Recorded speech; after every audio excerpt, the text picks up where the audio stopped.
everyone and welcome to another mod spotlight for Fallout 4. Today we're doing the STI 2011 DVC.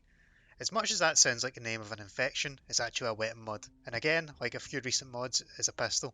We've really been getting a lot of pistols lately, haven't we? The author this time around is called HWG. Now, this was a big collaboration between a few people, which is often a detail I fail to mention. All of the authors are in the following screenshot. I would say their names, but I'm very prone to butchering them, so I'll save myself the embarrassment. You can just read them. As is a standard with high quality weapon mods, the weapon has been added to leveled lists, and the game even tells you when you first launch it with it installed. In my opinion, this is a nice user-friendly way of informing them that the mod is installed properly. How does it fit into the game? Well, I wouldn't say it's something that fits into the Fallout Bible. Jesus, they really fucking called it that, didn't they? But I'd say it still kind of fits in, as the title of the mod implies as a relic. Now, at the moment it will spawn in enemies after level 20, which kind of works, as that kind of gears towards in-game equipment. With the way Fallout 4's loot system is randomised, it would be fairly difficult to get the spawn rates perfect, so I'm willing to forgive it.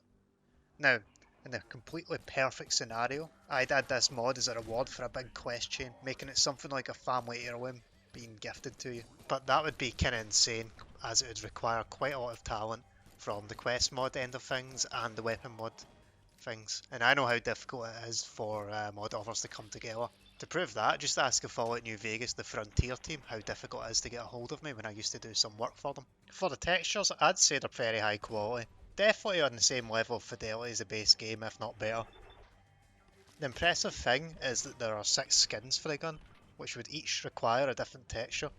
And to be honest, they're all really impressive. We've got the factory finish, polished body, Death's Dance, flat dark earth, which is a favourite of Eddie Bravo, neglected by time, and Void Walker's memento for all your edgelord needs. I'd say my favourite is neglected by time because I like my guns looking as if they'll break as soon as they're fired. There are also 2 different custom sounds, one for silenced and one for regular. You can hear a difference in the following 2 clips.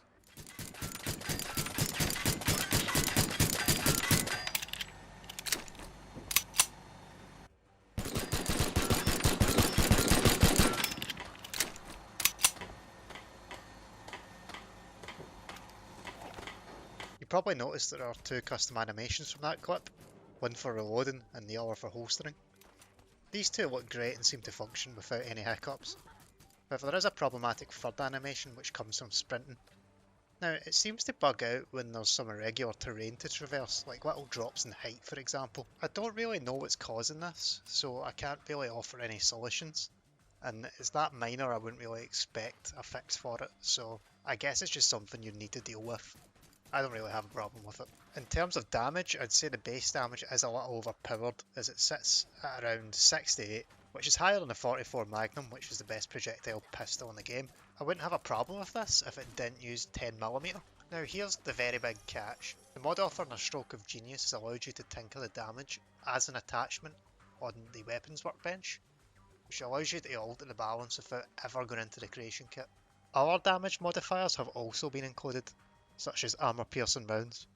Pretty customizable on all fronts, and I'm only scratching the surface of what you can change. Some attachments have also got perk requirements, just like the base game, which fits in well with the existing mechanics. Now, I know that this mod has a lot of endorsements already, but it really is that good. I do encourage you to go give it an endorsement and a download. It pretty much is required in all your Fallout 4 installs now. And that is just about everything for this weapon mod spotlight for this week. If you liked the video, give it a like and subscribe if you want more content like this, and if you don't bother.